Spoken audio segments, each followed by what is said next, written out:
Okay, start again. Okay, Jai Shri Gurudev. Now,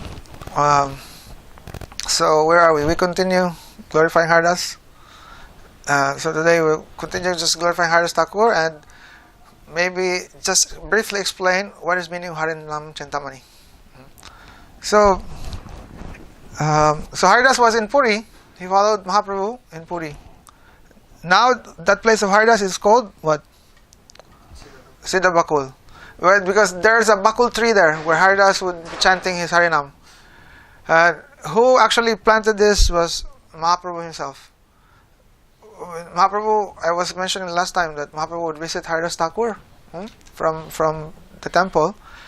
One day, he brought the toothpick of Lord Jagannath. Usually, the toothpick is not made of bakul. Bakul is one tree. Yeah, it's different. I think neem or some other kind of tree. But this particular day, it was like from a bakul tree, like a little how do you call that, branch. So Mahaprabhu brought that, and he said like he planted that. Later, this grew into a big tree because that place, very hot. Haridas would just, he is absorbed in Nam. He doesn't think about like the heat. So now Mahaprabhu providing shade through that bakul tree. So they don't call that Siddha Bakul that time. Oh, there's just a bakul tree and Mahaprabhu and Haridas would stay. So this Harinam Cintamani is actually a discussion of Haridas and Mahaprabhu under this bakul tree. Now we call this bakul tree as Siddha Bakul. Is like a perfect. Siddha means perfect. So this is not an ordinary tree. It's a perfect tree. Why? Because he's there, hearing all the Sudanam. Haridas is so he's perfect and he can grant perfection also. So that's why all devotees they're coming to this place in the Bakul, offering obeisances to Haridas Thakur and praying to this tree also. Pray to this tree that he will give us blessing that we become perfect. When Rupa Goswami came to Puri, then he was also staying here with Haridas. He was not staying with like everyone else. When Sanatana Goswami came to Puri, he was also staying here in this place with Haridas Thakur, like this. So now this Harinam Cintamani, this is the title that Bhaktivinoda Thakur he made, for this book. He compiled all his teachings of Haridas Thakur and he entitled this Harinam Cintamani. So we're hoping that by our classes on this Harinam Cintamani, then we truly can understand why he is calling this book Harinam Cintamani. So we know Harinam. So what is Cintamani? Touchstone. When you say touchstone, there's an actual word for touchstone. That's the sprihamani. This touchstone. A touchstone is one where when you touch, and then it makes everything to gold, like that. That's a sprihamani, touchstone. There's Cintamani. Cinta actually means to think, and mani means jewel. So it's like a jewel that whatever you think, whatever you wish, or whatever you desire, then it will manifest. So powerful. So it's like a desire jewel, like this.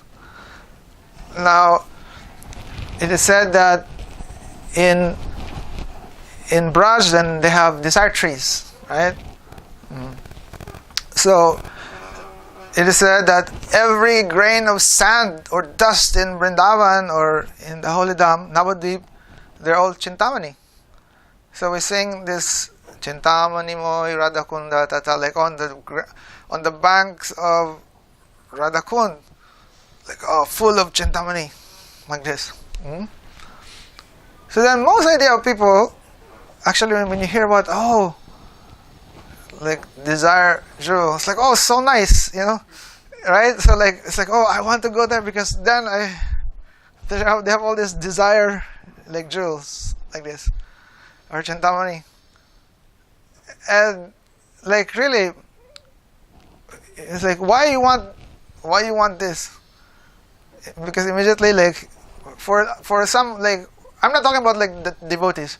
We're talking about like ordinary people, and maybe some devotees thinking the same way. I don't know. Like when they hear about like desire trees or this Cintamani, then there's this thing that gives whatever you desire, right? So like that's so good. So like like when I want pizza or when I want like all these things, then it'll be provided. You know? But is that like really like what it means? Because that's a very low class of understanding. And that's actually it disqualifies us entrance to the spiritual world. If you're just thinking like that, like I want, like it's so nice because it fulfills my desire, then like you're self-centered, you're lost. Then that's actually the reason why you're in the material world, and you think you can enter the spiritual world like this. So we have to understand what it means when we talk about desires. We said like this: there's every grain of sand or dust in the holy dam is Cintamani. It fulfills all desires. We have to look in that perspective. Then what is the real desire of everyone in the spiritual world? What do you think? So we have this definition of bhakti. What's the definition of bhakti? Uttama bhakti by Rupa Goswami. Gyan karma di anavritam anukulyena krishnanushilanam bhakti rutama. You know that, right? You know? Okay, you have to know this. Srila Gurudev said, what did Srila Gurudev say? Like, anyone... Yes, anyone who doesn't know this shloka is not his disciple. We have to know this. This is like very important shloka. This is our life. So, anya vilasita sunyam. Sunyam means zero. Zero anya vilasita. Anya vilasita from the word abilas. Abilas means desire. Desire. So anya vilas, other desire.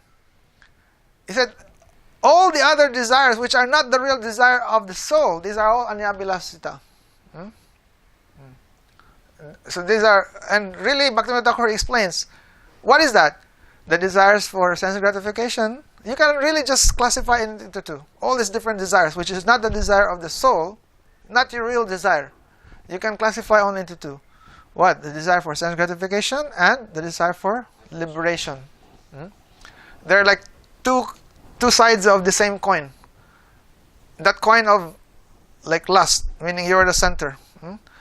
Sense gratification, I'm the enjoyer, I want to enjoy. And liberation, why you want to be liberated? Because you don't want to suffer. Why you don't want to suffer? Because you want to enjoy. So it's the same mood.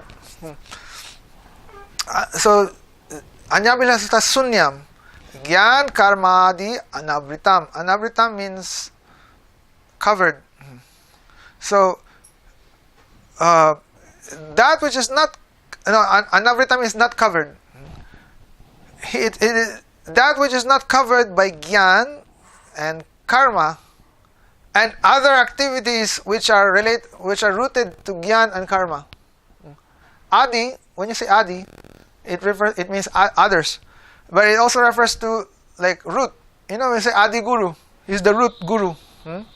All our activities in this world actually are, when we talk of activities, they can actually be classified also rooted to like two things, either gyan or karma.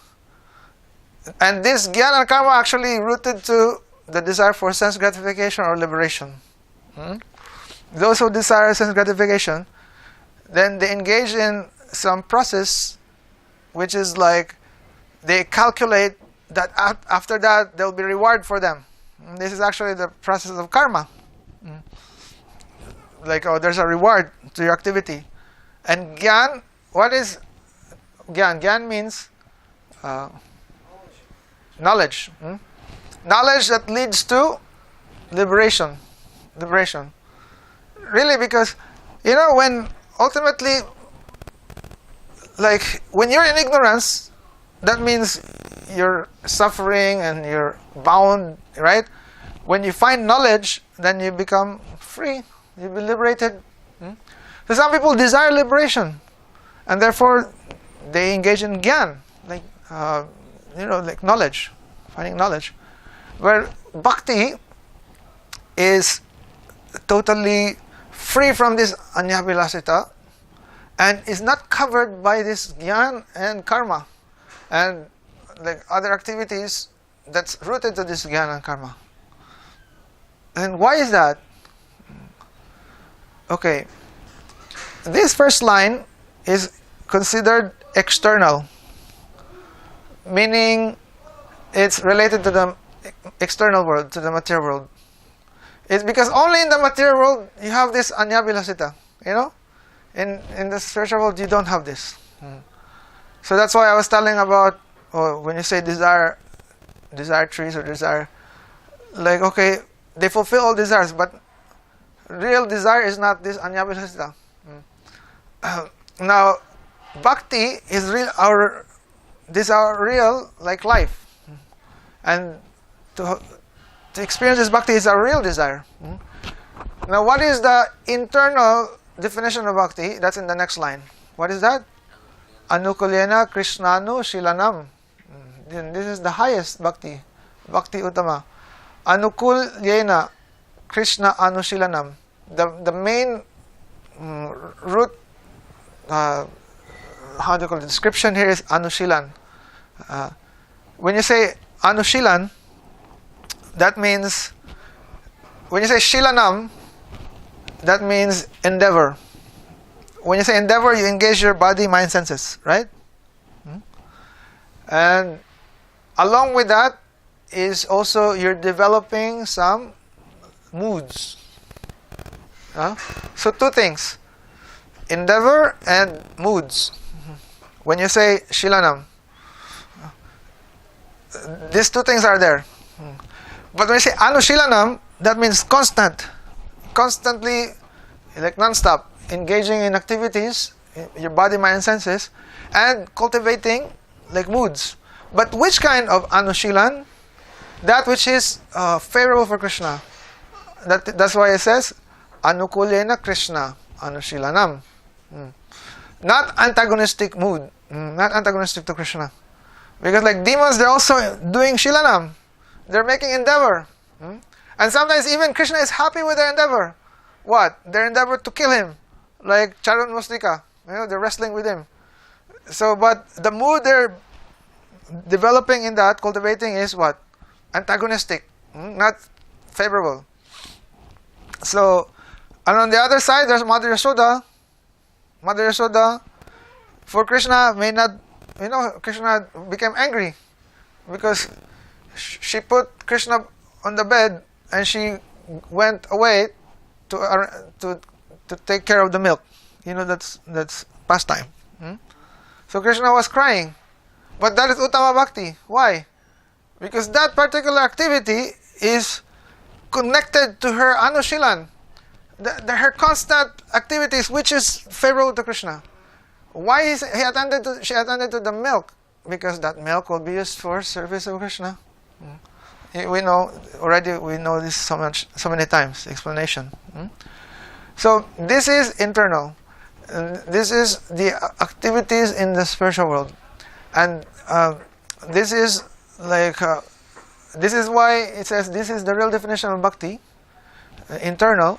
Because that's happening in the internal world. You understand? Internal and external? The spiritual world is nowhere in the external world. So sometimes when you say, where's Vrindavan? Sometimes when we talk about God in the eternal world, sometimes we point up, like in the spiritual world, like that. But actually it's not there. It's nowhere in the external world. It's not in any of the direction. And so that's why the best definition of where that is internal. Because really, you have to go deep into your very self. And that's the only way you can connect to the spiritual world, because you're the spirit. This body is external. And so in that world, that is the world of love, this bhakti. So their only desire is really pleasure for Krishna. In the first class we mentioned about Shakti and Shaktiman. The Shaktiman, or Krishna, he desires. That is his main function, really. He's just full of desires. He desires. And the Shakti try to fulfill the desires of Shaktiman. So now, when we talk about Cintamani, all the the dust in our Cintamani. So what is that? They fulfill the desires of Shaktiman. They're there to fulfill the desires of Shaktiman. And they fulfill the desires of the Shakti, they're also part of Shakti, if some associates with Krishna, they needed something for the service of Krishna, then they're provided by this Kalpavriksha. So that we have. I'm just mentioning this, so then it gives us an understanding of what we're talking about Cintamani. So now when we're talking about Harinam Cintamani, Harinam is Cintamani. So what desire then that this Harinam can fulfill? Not just this sense gratification or liberation, although this Harinam can fulfill even just a namabas, and we will discuss that maybe soon. Just namabas can give everything, even sense gratification, liberation, but not prem. So Harinam can fulfill the real desire of the jiva, and the real desires of the jiva, like how he's serving Krishna and how to engage in this Krishna Anushilan, in Uttama Bhakti, like this. So by mercy of Srila Bhaktivinoda Thakur, he's giving us these teachings of Srila Haridas Thakur. Now in our classes daily, now this is we're just in introduction now. In our classes daily, then hopefully it will be shorter now. We're talking so much this time because I'm just trying to establish the foundation. But in the next classes, then we'll make it very short, because in every chapter there's so many teachings anyway. So we'll just take it little by little, your little supplements every day, your vitamin C or like that, little. And then with this, we try to have some inspiration and try to have some realization. So for your chanting, daily chanting, our chanting is like our daily food, So from this book, we're trying to get some teachings and to help us appreciate our process of chanting Harinam every day. Following? Okay, so we'll end our class today. We continue next meeting, chapter 1. Okay, question? There's still time. So, if we speak in general, that Harinam can give bhakti, and Namabhas can give mukti. So what about when a devotee is chanting Harinam without initiation? What can it give? See, without initiation, meaning Harinam coming from the proper source, meaning Shuddhanam. He's received actual Shuddhanam from a bona fide guru. Then that Nam that he's chanting is only Namabhas. It's never Shuddhanam. So only when Guru gives that Nam that Guru gives at the time of Harinam, the Shuddhanam, then he's giving you this Gayatri mantra, so that when you're chanting this Nam, it will have sambandha, and so then quickly your chanting, which is Namabhas, will become like Shuddhanam also, like this.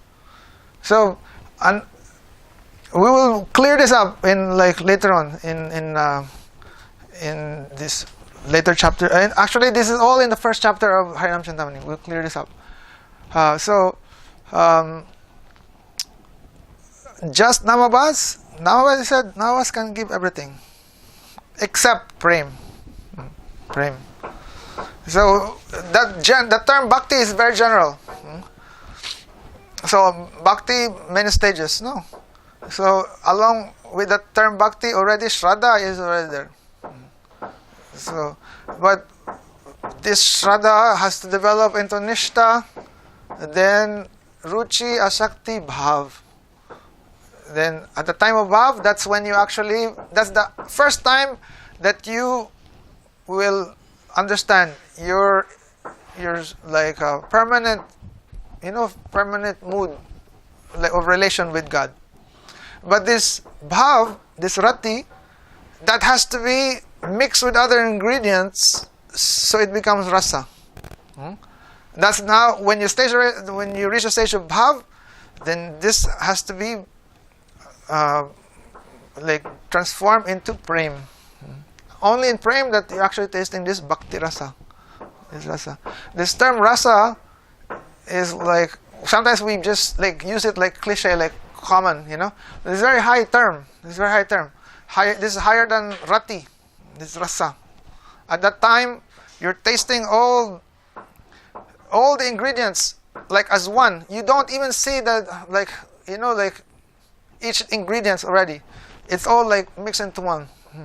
And now you're tasting the juice. In the stage of Rati, you're tasting only one ingredient. But then you can see all the other ingredients also. But now, that time you will have to mix that. We'll explain this more because the last chapter is about this rasa actually. This Harinama Cintamani book is it ends with like about this like Bhakti Rasa. So it's a very important book. Okay? Jai Srila Gurudev ki Jai, Srila Haridas Thakur ki Jai, Srila Bhaktivinoda Thakur ki Jai. Gaur Premanandi.